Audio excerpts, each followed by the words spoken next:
Thank you, Jeff. Good morning.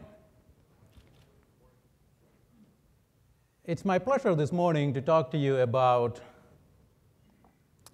a very exciting project that we've been working on at the University of Missouri for the last 3 years. It is a consortium that we formed. Well, we started working on that concept about 3 years ago, but officially launched the consortium back in January of 2012, so about a year ago. And it is called the Mississippi-Missouri River Advanced Biomass Biofuel Consortium, as you can see here. And we affectionately call it as Mr. ABC. So Mr. ABC was formed as a result of the collaboration among 40 plus different institutions, including universities, NGOs, state and federal agencies, and private companies. We came together with a common goal under the umbrella of Mr. ABC, and the goal was to develop a sustainable biomass biofuel corridor using the Mississippi-Missouri River floodplain. So it is a dream project. It is our grand vision, and that's what I will be sharing with you this morning. So why Mr. ABC? I know I'm preaching to the choir here. You don't need an introduction about the Energy Independence and Security Act. I don't need to tell you that energy security is a national security.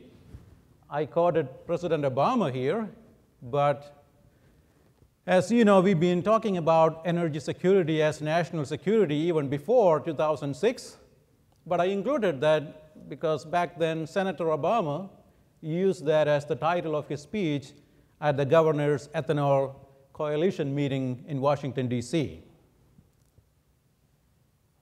But I would like to give you statistics to drive that message home. If you look at 2011, 5 out of 10 gallons we pumped in our cars came from a foreign country. I don't think I need to elaborate any further on the national security implications of fuel coming from a foreign country. Well, if you look at the Energy Independence and Security Act of 2007 and the ambitious goal that we established, we know that we are supposed to produce 36 billion gallons by 2022 in just 10 years, and 21 billion gallons from cellulosic biofuels. But let's ask the real question: how much did we produce in 2012? The goal was 500 million gallons, and how much did we produce? Less than 500,000 gallons. So what happened? You heard speakers from yesterday and this morning, and I'm sure you will hear again over the course of the next 2 days. Sustainable supply of biomass, that is one of the major bottlenecks. And the last speaker, through a cartoon, illustrated that concept very well, the chicken and egg issue, the demand versus supply. Who will go first? Well, there is one more bottleneck, that is the cost-effective conversion technologies. Well, conversion technologies do exist, and you will hear about that from various renowned speakers throughout the course of this conference. But are they cheap enough? How can we make them even cheaper so that we can make this Energy Independence and Security Act goal a reality? So Mr. ABC, coming back to the consortium, We would like to provide a blueprint for sustainable biomass biofuel production in the river corridor. So as I said, the first thing that we did was bring the players together. When I say the players, from producers all the way through the end users of the advanced biofuels. Everybody involved along that entire supply chain from a 10-state region. And I will show you the geographic area in a second, with the mission of establishing a sustainable biomass advanced biofuel production distribution system using the river corridor and make that as a national model. So here is the land base. This is the Missouri or Mississippi-Missouri River corridor. Well, that is the whole country, but if you look at the river corridor in particular, you can see that the river corridor has the highest biomass production potential. Well, this map shows, based on the billion-ton report, the biomass availability, mostly from residues, ag and forestry. But if you look at the primary productivity map of the US, you will see a similar map where the greener the color is, the greater the production potential. And why is it so? Why do you see high level of productivity along the river corridor? Well, it makes sense. It is the floodplain, plenty of water, fertile soil in most cases. And so if you look at the 10-state region from Minnesota all the way down to the Gulf of Mexico, and also here is the Missouri River, you can see that the productivity patterns pretty much follows the river. So what other strategic advantages does this floodplain offer for a biomass biofuel production distribution system? And here is a map of all the existing industrial infrastructure in this particular corridor. All these different triangles and circles show either existing ethanol production facilities or biodiesel production facilities or chemical factories along that particular corridor that could be retrofitted to produce advanced biofuels. So you don't need to begin from scratch. That is the message. We do have industrial infrastructure in place. We do have major metropolitan areas, starting from Minneapolis, St. Paul, then coming down to St. Louis, Kansas City, Memphis, New Orleans, you name it. You have major hubs where the biofuels can be utilized. So you don't need to move the biofuels very far. You can produce it locally, and you can use it locally. And you also have 5 major existing pipelines in this particular corridor. Let's look at some other advantages. Existing cost-effective transportation network.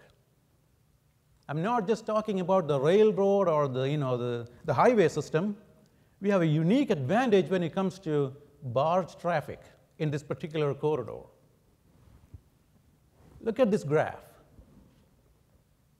A 15 barge tow, like you see in this picture, can replace over 1,000 semi-trailers from the highways. And also look at this particular figure here. A ton of biomass can go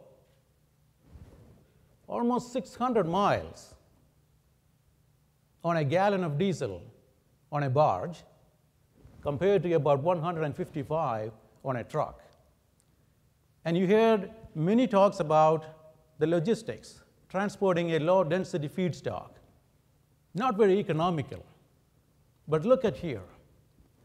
The river corridor offers an opportunity for you to move the low-density feedstock up and down where it is necessary, and also an opportunity to move the fuel that is produced up and down very cost-effectively using the barge system.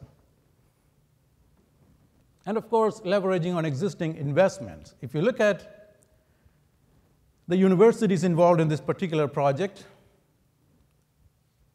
we have over 180 different trials of different feedstock species along that particular corridor. So we are functioning as a network, sharing information. in a 10-state region, and about $70 million in R&D already in place. And these are some of the major universities as well as some of the community colleges and 1890s that we are working with. And these are some of the state and federal agencies as part of the consortium. And we also have what we call advanced rural biorefineries, model refineries in this particular corridor, like the Show Me Energy, some of you may know, a landowner co-op where 600 landowners came together and started planting dedicated energy crops. And they processed that in a central processing facility. Right now they are producing only pellets, but they have plans to produce advanced cellulosic biofuels. So the farmers as owners of a local rural replicable model, a rural facility. And we have Biodimensions, another model out of Memphis, and also MFA Oil, another major or potential advanced rural biorefinery, again located in Missouri.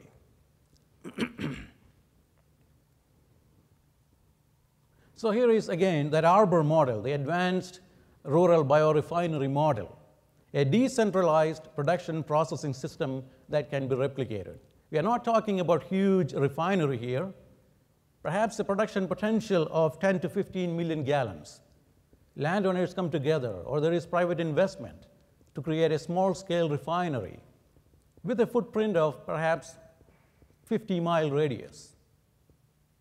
And you collect the biomass, process the biomass, perhaps even use the biofuels in that local community, or perhaps barge it to another major hub for utilizing that biofuels or bio-based product. You can easily replicate this model up and down the river corridor. And in the near term, there could be one per state, perhaps 10 altogether, producing up to 150 million gallons of some sort of an advanced either cellulose or butanol as a transportation fuel. So the potential exists. And you could ramp up the production, and perhaps it could reach up to billions of gallons in the long run. So what are the kind of feedstock that we are targeting?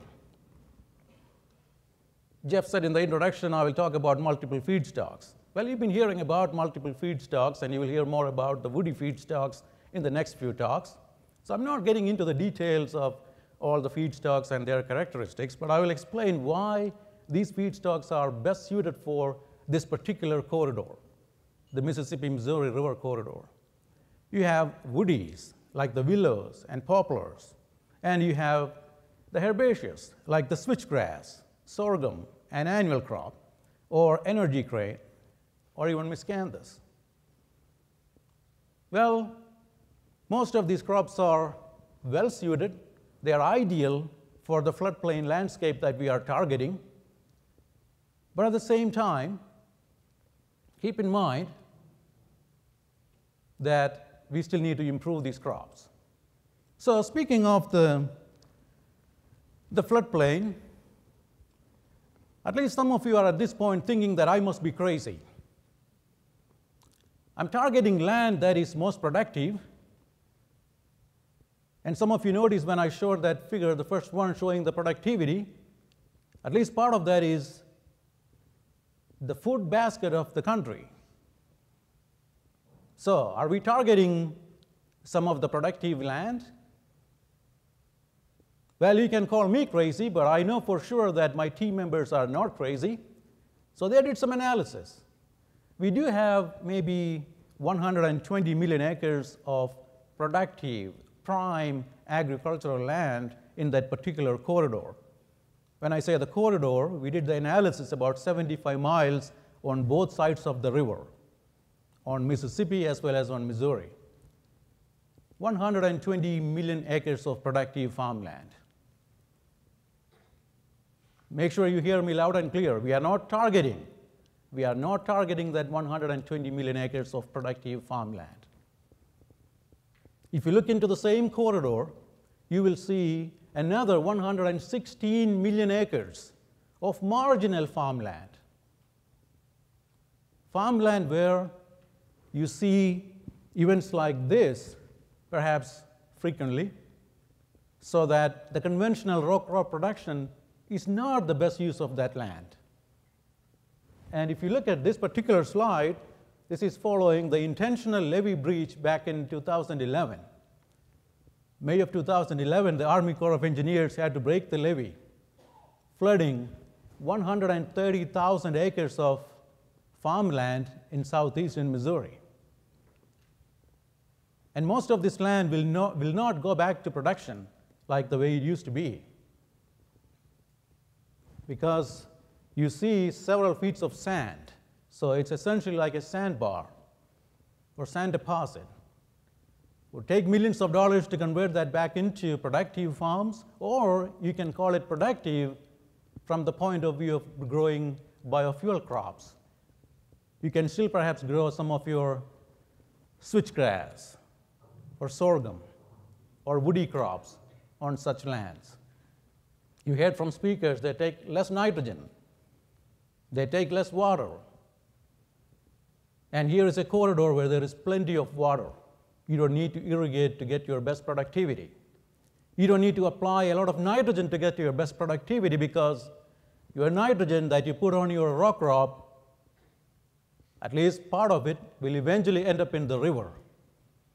But on its way to the river, when it is in the runoff mode from the farmland, that's where you can capture that runoff and the nitrogen, all the fertilizer in that runoff, and use that to grow your switchgrass.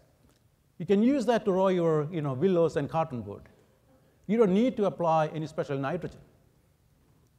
So think about a system like that where you can utilize existing resources, a true low-input, sustainable production processing system. You can create that using this particular corridor. Well, flood is not the only problem in this particular corridor. You also see drought. And the last summer was, well, a historic drought. That's how most of the farmland in the Midwest looked like.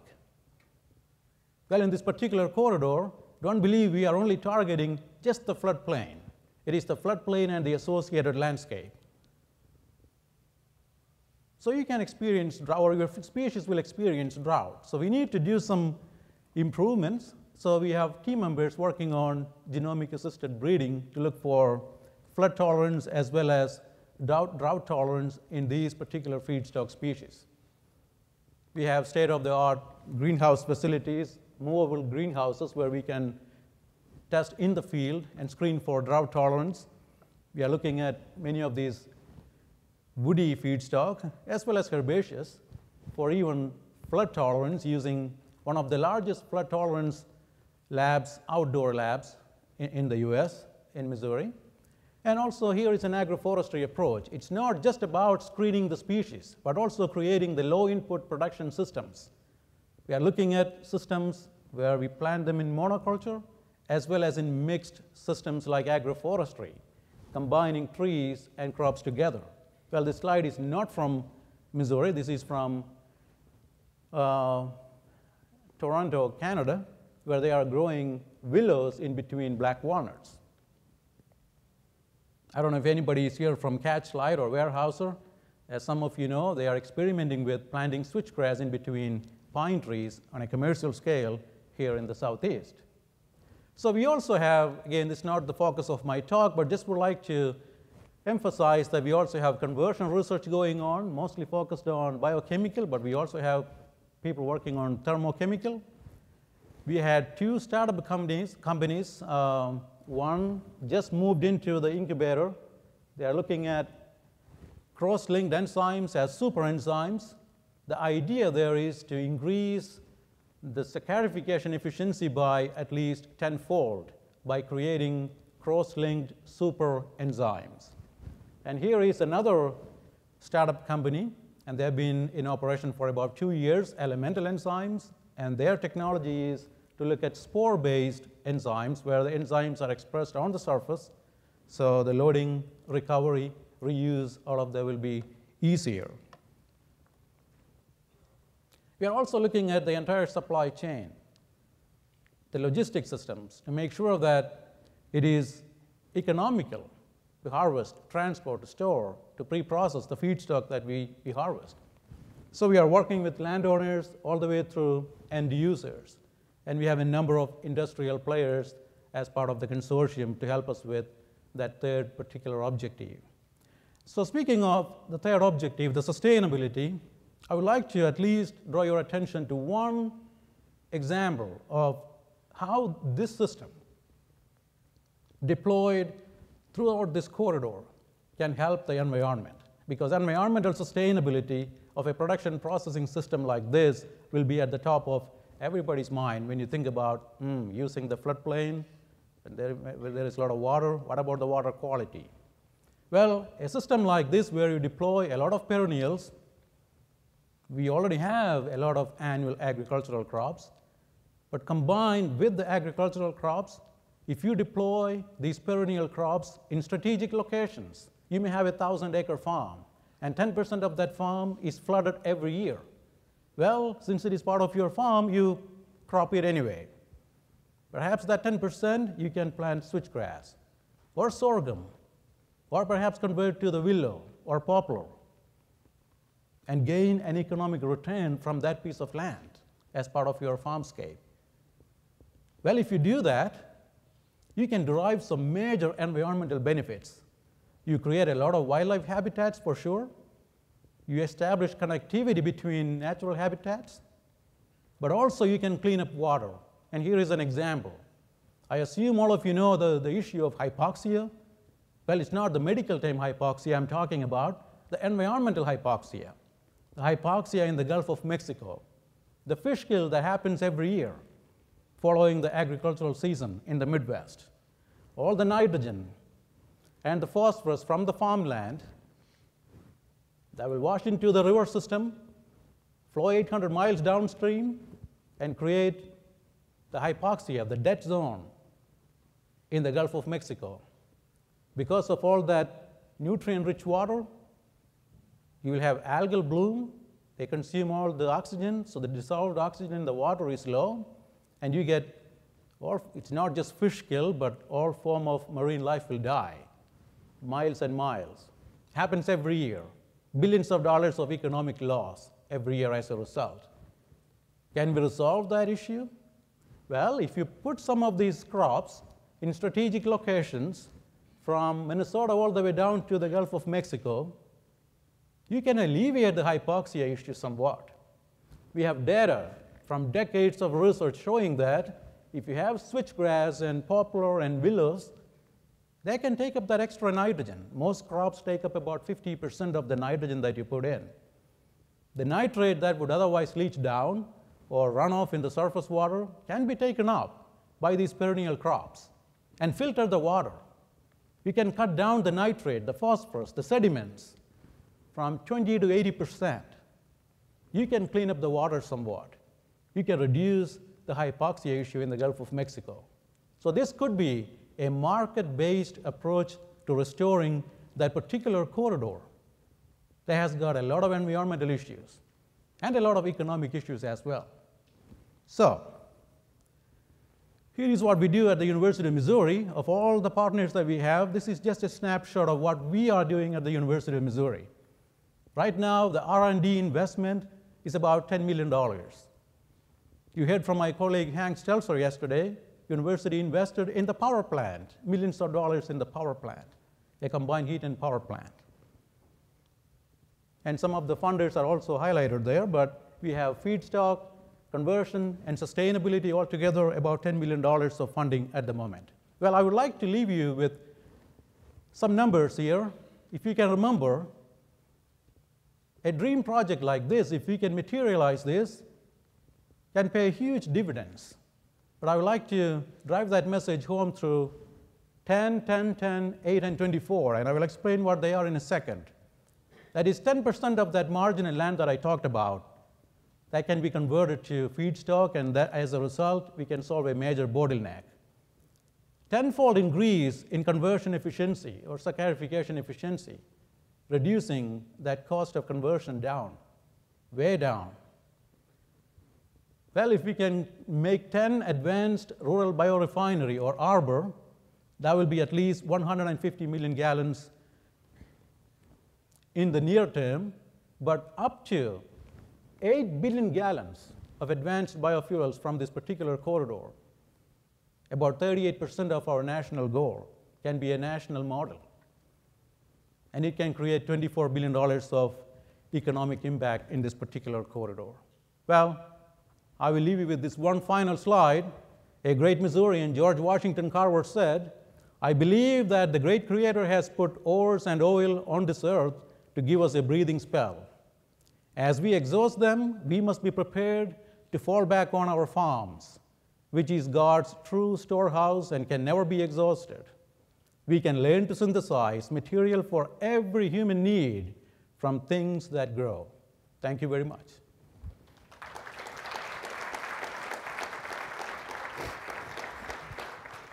So thank you very much, Shibu. We have time for a couple of questions. There's one in the far back there. Looks like there's one over here as well, or no?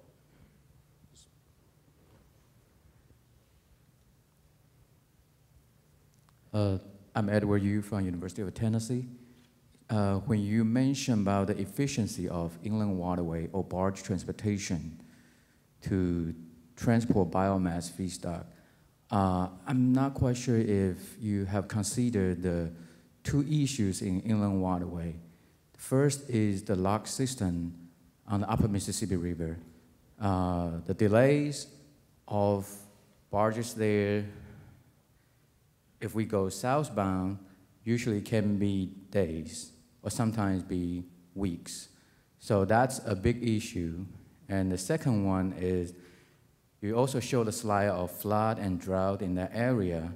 So the water itself, inland waterway itself, is also affected by those weather. So like the Missouri River is almost not navigable because it's too shallow during some time. And when you have flood, then you cannot use that inland waterway either. So I'm just wondering if that issues have been considered when you talk about the system efficiency. Yes, we are aware of those challenges, and our experts have considered those options.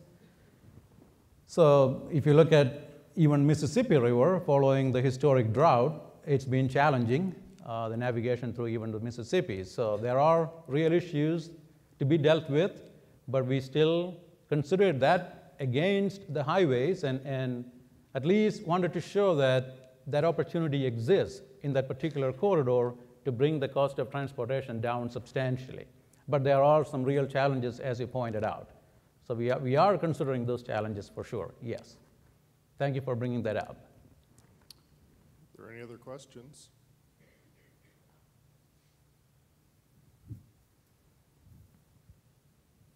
Yes. Jamie Hestican, University of Arkansas. I was just wondering, when the issue I was faced when I talked to people is when you put stuff on marginal lands, and if those crops become profitable, that there's still fear among politicians that, okay, they become profitable, people with rich farmland are going to switch to whatever's the most profitable, still cutting into the food supply.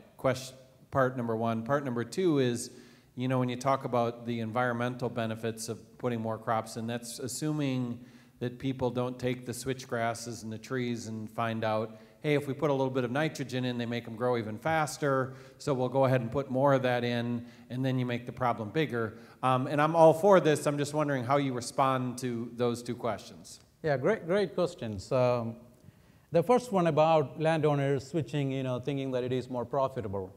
Well, at least in the foreseeable future, we don't see it that way. That may happen down the road, but if you look at the price of corn, soybean, and even hay, and compare that with some of the feedstocks that we are talking about, I don't think on productive land anybody in their right mind at this point will just jump into the biofuels. But as the markets develop and as we see more demand and as the price goes up, well, there are a number of ifs and then the ramifications of those decisions coming back to the price of the actual product. So hopefully some of the speakers will address those issues. But I don't think, or we don't believe that will happen in the near term. But then the bigger issue of, yes, once they figure out, maybe I can put a little bit more nitrogen and double my yield, well, that is a real problem. But that's where we need to have a well laid out extension plan, outreach plan, and educational plan that reaches out to the landowners, teaching them what they need to do and what they perhaps shouldn't be doing, especially in this particular corridor with sensitive land base. But I believe with an effective extension outreach program and coming up with the best management practices, we can address that issue somewhat. That's what we believe in. All right, let's thank Dr. Jose one more time. Thank you.